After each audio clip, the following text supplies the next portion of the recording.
So sadly, it's time to say adios to Dana White Contender Series this season. The last episode of this season is wrapping up on Wednesday or Tuesday, depending on where you live. And it's a good card, 6 fights. They re-added Davey Bittencourt versus Lucas Roca, which is really weird that they bumped it up a weight class. They really want this Lucas Rocha guy, I feel like, but because they literally moved the fight up a weight class when this guy missed weight. But yeah, speaking of that fight, we got the first fight of the night, which is the rebooked fight between Davey Bittencourt, sorry, versus Lucas Rocha. I'm gonna be taking.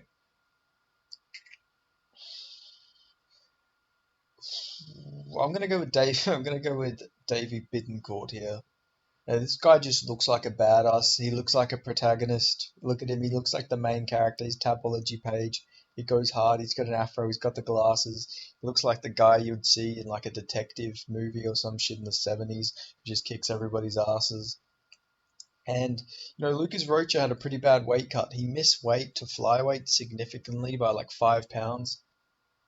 And if he's missing flyweight by like 5 pounds, I'm still imagining that a cut down to bantamweight's going to be rough on him. So I think he might be a bit depleted here with the back-to-back weight cuts. But also at the same time, Davey Bittencourt's also doing back-to-back weight cuts. But I think he'll get this one done against Lucas Rocha. And I think he'll get it done by submission. He seems to have a really good ground game. So I think he'll be able to get a sub here. And yeah, that's how I got that one going. But the UFC definitely want to sign one of these guys because, yeah, they literally bumped it up a weight class to book it again. So they really wanted to see this fight. Now we've got a fight in the lightweight division between Isa Iskakov and Markel Medeiros. Iskakov is very interesting. He's Chechen, I think. I believe he's Chechen. He's from Russia at the very least. His nationality is Luxembourg, and he fights out of Belgium. He represents Luxembourg. Don't know how he ended up in Luxembourg. They're a small little nation from the best of my knowledge. I'm pretty sure the population there's like only 25,000 or something. Oh, fucking hell, I'm completely off. I'm thinking of one of them other countries. Okay, the population's 660,000. So that's a lot more than I thought it was. My bad. I was thinking of one of those I was thinking of like Liechtenstein or something like that, I think. There's so many of them little mini European countries. But anyway, I don't think people came here to listen to me talk about the demographics and population of countries in in Europe. But this fight's very interesting. I watched some fights of Iskov. Well, I watched his loss. He had him brave against Muhammad Grabniski. So maybe I just watched the wrong fight there, but he didn't look that great in that fight. That was 2 years ago. Maybe he's improved, but he looks very hittable. He looked like he telegraphs his takedowns. He looks pretty lost on the feet. Maybe he's improved that. It does say he's got some KOs, wins, but I'm thinking that's probably the ground and pound. But from what I've seen from Mark Howell, I watched a bit of tape, not too much though, but he looks like he's got good takedown defense. He looks like he's got that dog in him. He looks like he has like that breaking sort of style where he'll sort of break guys. He's got knockout power. He's powerful. Hasn't beat the greatest guys, but I'd say Izza's definitely beat the better level of competition, but he also beat a 22 and 30 guy 2 fights ago, so he's not really beating the greatest guys either. He did beat a 13 and 2 opponent though his last fight, so that is pretty impressive.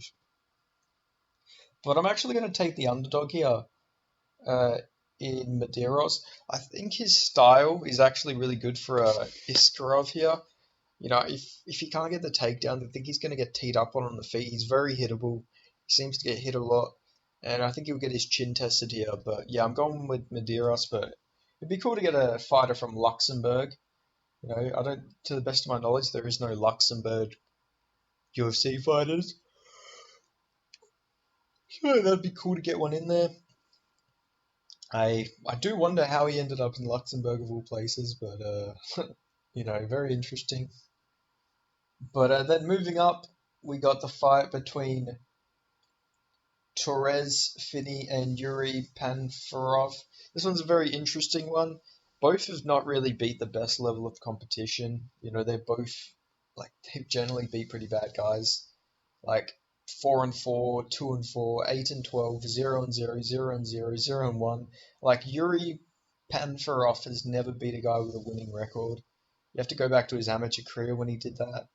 That is a bit worrying. But the guy's got a wicked ground game. His jiu-jitsu is really legit. He's got rear naked choke victories, Kimuras. He has an omoplata in his debut in the amateurs. Another rear naked, arm triangles, ground and pound TKOs, Kimura. He's got a real wider range. His jiu-jitsu is solid, but at the same time, I don't really rate his striking. His striking game seems non-existent. He seems like he might have some power, but I really worry about his striking. He's very hittable.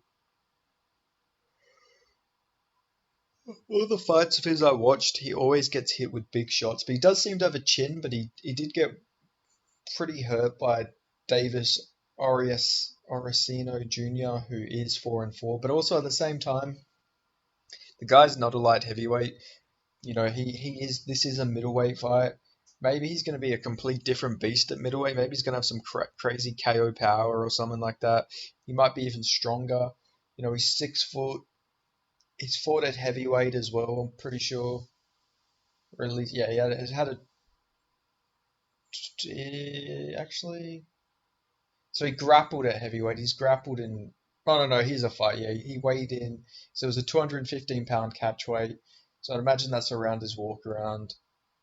And then his amateur fights, some of them were at middleweight. So he has fought at middleweight before, and another one was at 225. So he fought at middleweight in his amateur debut. So I think he will make the weight here. I hope he does. But let's talk about his opponent now, Torres Finney. 5'7" at middleweight is very worrying, but the guy seems pretty fucking strong from what I've seen. Seems powerful. He's sort of like a middleweight Jeremiah Wells, I'd say, at least in build. Obviously a bit shorter, but obviously very muscular guy. Seems very, very strong. Striking game, not the greatest, but I think he is a better striker than Yuri here. I'm going to go with Torres Finney here. I think he might KO Yuri on the feet, if I'm being honest. But it wouldn't surprise me if Yuri here is just super strong and powerful now that he's moved down to middleweight. We could see like a completely different monster, especially because he's got a light heavyweight skill set. And like I say, it's always my hot take, but I do think the light heavyweight division is more skilled than middleweight. But yeah, I'm going to go with Torres Finney to get this one done. But Yuri Panfarov seems like a cool guy, so I wouldn't mind if he won. Seems like he has a personality, which is always good to see out of fighters. But yeah, best of luck to whoever wins this. Hopefully, if they do get in the UFC, they can spice up the middleweight division because there's some real fun prospects coming up now in middleweight. Now, there's a fight in the featherweight division. Conor Matthews versus Yair Ferreras. I'm going to be taking Yair here. I don't really rate Conor Matthews too highly. The guy's a bit of a can crusher, if we're going to be real. Beat, 8-4 is his best win, but before that, he's beating 0-7, 1-8, 2-1. He's fought the legend 15-97 at the time, Jay Ellis. I think he's now like 16 and like 108. Yeah, there we go, 108. Yeah, he's on he has a bit of a rough career, Jay Ellis. Hasn't fought for a while, which is, hope he's okay. Normally the guy fights like every month, so hopefully Jay Ellis is doing good. But yeah, when you're beating Jay Ellis like 2 fights before you go on Dana White Contender Series, you're just looking for the easy way. And I know Yair had some time off, but he did come back. He looked good in that fight. 13-7, way better than anyone Conor Matthews has beat.